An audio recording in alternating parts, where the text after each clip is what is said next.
E como é quando a psiquiatra descobre que tem TDAH com 50 anos? Então, eu vou contar para vocês a minha jornada. Eu sou médica psiquiatra e eu sempre recomendo as pessoas que estão com alguma dúvida diagnóstica, ou a gente precisa confirmar alguns diagnósticos, fazer um negócio chamado laudo neuropsicológico, que é um painel geral sobre todas as informações sobre a gente. E aí isso consegue descobrir depressão, ansiedade, autismo, TDAH, características de personalidade. Beleza, eu sempre prescrevi das pessoas fazerem isso, mas eu nunca tinha feito, né? E aí eu senti a necessidade de fazer, porque quando aumentou a minha sobrecarga de trabalho, eu comecei a me desorganizar, eu comecei a não dar conta de fazer tudo que eu precisava. Por desordem, por defeito de memória, por defeito de atenção, e eu achei que era estresse, achei que era cansaço. Mas, contudo, todavia, entretanto, eu fui fazer o teste, eu fui fazer o laudo neuropsicológico, que é importante todo mundo compreender que é feito apenas por neuropsicólogos ou neuropsicólogas. O laudo, ele não é feito por um psicólogo qualquer. A pessoa precisa ter a formação e, de preferência, alguma experiência para aplicar esses testes e ter uma interpretação correta. Porque o laudo é uma bateria de testes, é como se fosse um psicotécnico, assim. Além de conversar bastante com a gente, a neuropsicóloga conversa com alguém da nossa família, a neuropsicóloga às vezes conversa com o cônjuge, se a gente tiver, e conversa bastante com a gente também, para fazer essa varredura, né? E tem um monte de testes com números, testes com imagens, testes com palavras. Tipo, eu mesma, para dizer bem da verdade, achei super difícil fazer esse teste neuropsicológico. Inclusive, antes que eu me esqueça, não esqueçam de curtir aqui e se inscrever no canal, para mais informações bem legais sobre TDAH, TEA, depressão, ansiedade, eu falo de várias coisas. Mas, como um bom TDAH, vamos voltar, né? Vamos voltar na história. Eu achei o laudo super difícil de fazer. Achei bem complicado. Muitas vezes eu me senti extremamente frustrada, porque eu não estava conseguindo fazer as coisas que ela me pedia e eu ficava bem frustrado. Mas tudo bem, eu acho que é assim mesmo. Aliás, é assim mesmo, né? Mas foi muita surpresa, de fato, por incrível que pareça, para mim foi bastante surpresa quando eu fiz o meu laudo neuropsicológico e ele veio com o Kinder Ovo, né? O meu laudo neuropsicológico veio com o Kinder Ovo de TDAH. E outra coisa que veio o Kinder Ovo, que eu achei bem engraçado, foi um QI de 130. Cara, assim, eu sei que eu sou esperta, mas eu sempre achei que eu fosse muito mais esforçada do que esperta. O QI 130, ele não é um QI de superdotação, tá? Aliás, superdotação não faz diagnóstico só com QI, tem que ter várias outras habilidades. Então eu não tenho essas outras habilidades. Eu só tenho um QI mais alto, né? Mas meio que com o TDAH você se perde, porque na verdade não adianta ter um QI alto se você tem TDAH e você se perde nos processos, se perde no caminho. Então foi para mim muito interessante. E aí eu vou compartilhar com vocês algumas coisas do meu laudo neuropsicológico, para vocês terem uma ideia de como funciona. Ele tem uma descrição de para que a gente está pedindo esse laudo neuropsicológico, né? Explica todos os procedimentos que vão ser feitos e a análise da entrevista. E aí o neuropsicólogo soma informações suas, do seu pai, da sua mãe que for ser entrevistado, do seu cônjuge, de um irmão, de um amigo, entende? Alguém que seja próximo. E com todas essas informações, o neuropsicólogo monta uma história clínica da pessoa, né? E eu achei muito engraçado, porque como minha mãe foi entrevistada, eu me lembrei de várias coisas que eu nem sabia, assim, da minha infância, tipo, que eu tinha muita otite, que eu tinha muita dor, que eu tinha muitas dores de crescimento, aquelas dores que dão no osso mesmo, quando a gente está crescendo, que o meu sono sempre foi leve, que desde criancinha eu tinha sono bastante leve, inclusive tenho até hoje, que na verdade é um problema, de fato, né? E que desde criança qualquer barulho me atrapalhava. Tipo, quando eu ia ter que estudar, se tivesse barulho na casa eu reclamava, se tivesse a televisão alta eu reclamava, se tivesse algum som ligado eu reclamava. Mas isso já era do TDAH, já era uma dificuldade de concentração naquele estudo que você estava tendo. E que eu tive, aí sim, também TDAH, olha só, eu tive muita dificuldade em matemática, física, química, só que aí eu dei muita sorte, porque na verdade meu pai é engenheiro, então ele sabia tudo dessas coisas de física, química, matemática, e ele passou a me dar aulas particulares bem jovem, para eu conseguir acompanhar a aula. E também na época do vestibular, ele me pegava e tipo me dava aula particular absolutamente todas as semanas, no sábado à tarde, porque como eu tinha bastante déficit e eu queria passar para medicina, eu tinha que ter uma nota global boa. E como eu era muito ruim nessas matérias, meu pai passou a me ajudar. E também umas coisas bem legais, assim, olha, que eu anotava tudo que a professora escrevia, lia, sei lá, falava, e isso é até hoje. Eu só consigo prestar atenção numa aula ou numa palestra se eu estiver escrevendo. Se eu não escrever, eu viajo em todas as maioneses possíveis e imagináveis. Tipo, eu tô aqui, de repente eu tô, sei lá, na China. Então eu preciso estar escrevendo para acompanhar uma aula. E isso já era desde criança, né? Foi informação que minha mãe trouxe aqui. Eu falei, nossa, cara, eu não lembrava direito, mas depois que ela falou, eu lembrei. Que eu sempre tive que planejar muito os estudos, que eu sempre tive que botar tudo por escrito, e que eu fazia vários papéis, colava na parede, assim, para falar que dia eu ia estudar qual matéria, que dia eu ia estudar aquela outra matéria, porque se deixasse só por mim, eu me perdia completamente. Então, desde bastante jovem, eu dei um jeito, eu dei um gato no meu TDAH, fazendo esses mecanismos, né, de conseguir driblar um TDAH que era desde a infância. E até hoje eu tenho problema de procrastinação, que também é TDAH. Cara, as coisas que eu gosto de fazer eu faço no instantinho. As coisas que eu não gosto de fazer demoram demais.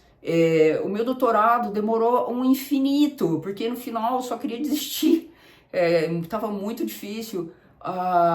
Eu estou escrevendo um livro sobre cuidar de quem cuida e eu me sinto fortemente procrastinando. Não me sinto, eu estou procrastinando de verdade, porque para mim é muito difícil sentar e escrever, produzir alguma coisa do nada, porque minha cabeça quer lavar a louça, minha cabeça quer fazer outra coisa, minha cabeça quer gravar um vídeo no Instagram. Sempre eu tô pensando em outra coisa. É muito difícil sentar e produzir alguma coisa do nada.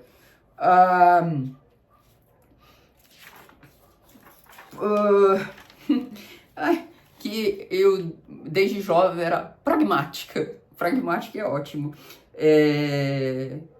Interessante também, porque, assim, fazem baterias de depressão e ansiedade. Então, minhas baterias de depressão e ansiedade deram ok. Mas na escala de TDAH, eu fui muito mal para desatenção e aspectos emocionais compatíveis com prejuízos graves, ficando a hiperatividade na média superior com prejuízos moderados.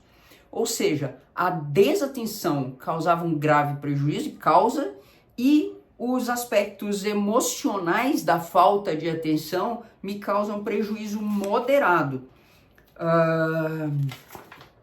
O teste também inclui impulsividade, regulação, motivação, ação. E também foi bem engraçado, porque numa das entrevistas, ficou super claro, assim, das confusões que eu faço dentro de casa, né? Para sair de casa, assim, a chance de eu esquecer a chave do carro, por exemplo, ou da chave de casa, é gigantesca, gigantesca. N vezes eu subo e desço, desço e subo para buscar alguma coisa que eu esqueci. E praticamente eu já tinha considerado isso normal na minha vida. Tipo, eu sou viajante mesmo, então é assim mesmo. Mas assim, são anos e anos e anos esquecendo a chave, mesmo que a chave esteja num gancho do lado da porta de sair. E esquecendo coisas e fazendo confusão com lista de supermercado. E isso ficou bem claro e também eu achei bastante interessante, porque é bem da vida real do TDAH, sabe? Onde que tá a carteira? Onde que tá a chave? Eu esqueci. Isso é muito clássico. E também no laudo neuropsicológico deu hiperfoco no trabalho. Mas isso era a única coisa que eu sabia. A única coisa que eu tinha certeza que ia dar hiperfoco no trabalho.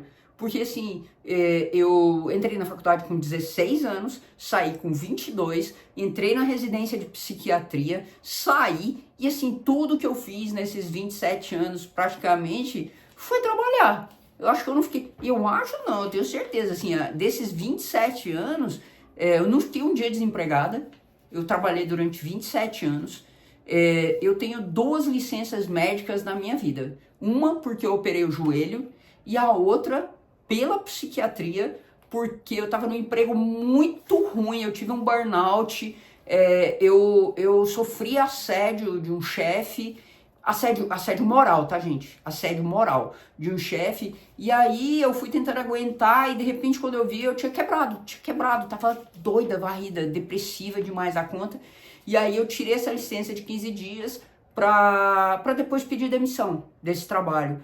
Porque nesses 15 dias eu raciocinei sobre a minha vida e vi que isso não era possível submeter a um maltrato tão grande.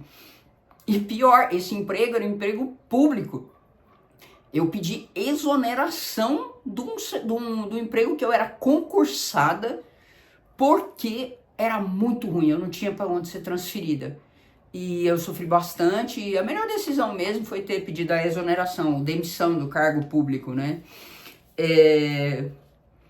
Também no meu laudo tem os critérios, as escalas para transtorno de espectro autista, porque dentro do TDAH existe a possibilidade de você ter espectro, você ter pegadas, você ter pedaços de você que parecem o autismo, né?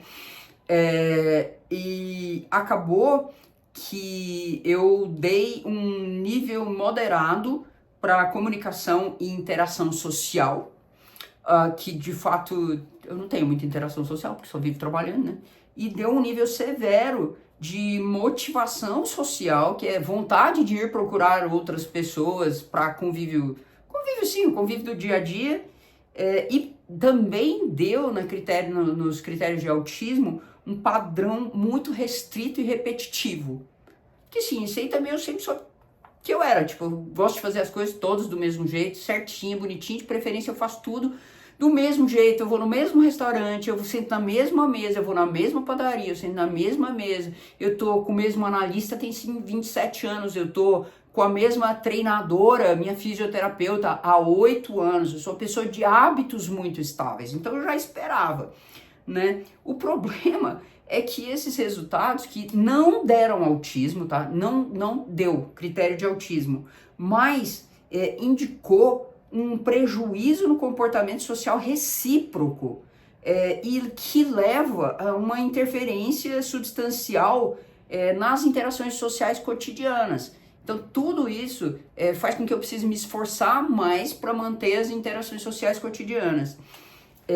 Nos fatores de personalidade, eu também achei super legal, porque dentro do laudo neuropsicológico tem os critérios de personalidade, os fatores, quais são as coisas da sua personalidade são mais, a que aparecem mais, né? E aí, eu tive um neuroticismo baixo, gostei. E eu acabo, isso também é verdade, eu acabo tomando decisões sem considerar as outras pessoas, o que pode afetar a qualidade das relações interpessoais e, na verdade, acaba dando uma impressão de você ser soberbo, de você ser muito autossuficiente, mas, de fato, é única e exclusivamente a tendência de resolver sozinha. Tipo, todos os problemas do mundo são meus, eu que tenho que resolver, e se eu não resolver, ninguém vai resolver pra mim. Então, realmente, eu sempre trouxe essa responsabilidade muito aqui pra minha caixa torácica, né?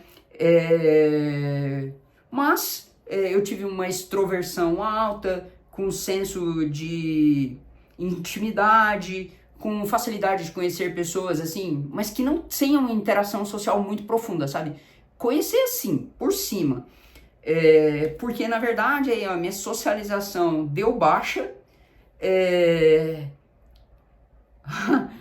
deu que eu sou ciumenta. Eu não concordo, mas deu. E que o resultado foi bom de amabilidade, o índice de realização muito alto, com prudência e ponderação,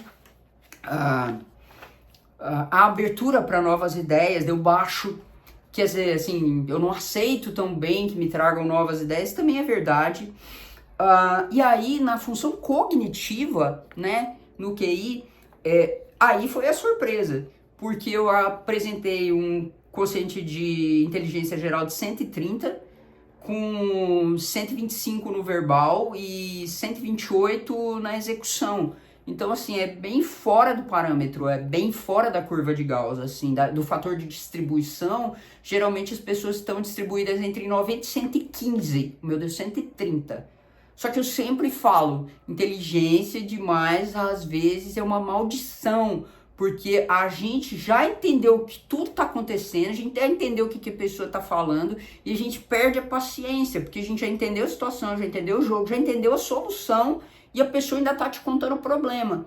E aí isso pode parecer também que você é soberbo. Aí, ó. Aí nas funções executivas de atenção. Aí, cara, aí foi um regaço, porque os meus desempenhos de atenção, eles ficaram muito baixos, bem abaixo da média. Principalmente quando precisava alternar pensamentos. Pensar uma coisa aqui, pensar uma coisa ali, aí esse deu uma catástrofe de ruim. O nível atenção, tipo, basicamente isso, ficou tudo abaixo da média, ficou bem ruim, né?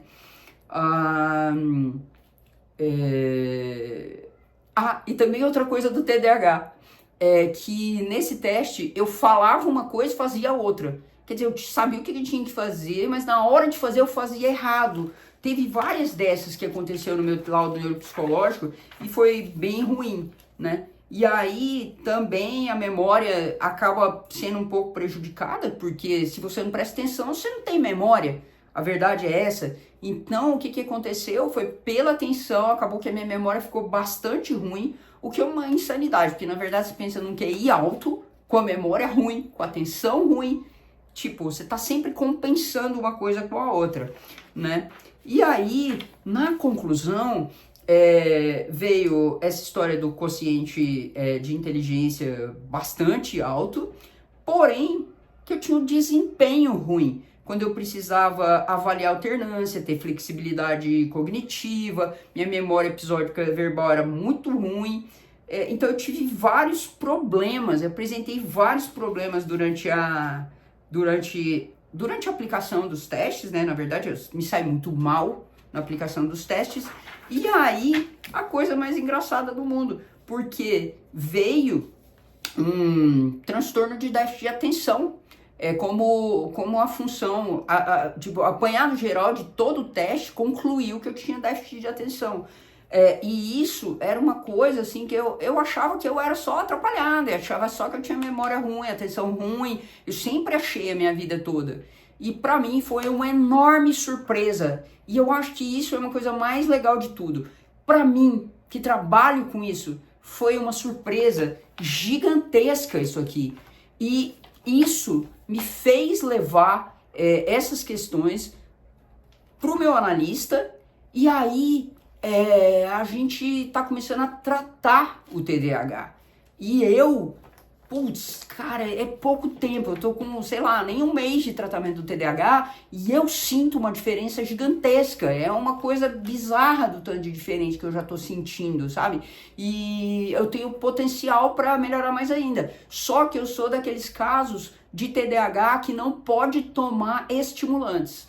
Por quê? Porque eu deprimo. Se eu tomar estimulante, olha que legal, isso também é legal, ó. Estimulantes é o tratamento para depressão, mas se eu tomar, eu deprimo. Então eu tenho de fazer o tratamento do TDAH com abordagens que não incluem nem Venvance, nem Concerta, nem Ritalina, entende? Eu tenho que dar um gato de mobilizar outros tratamentos para mim. E isso é muito legal também.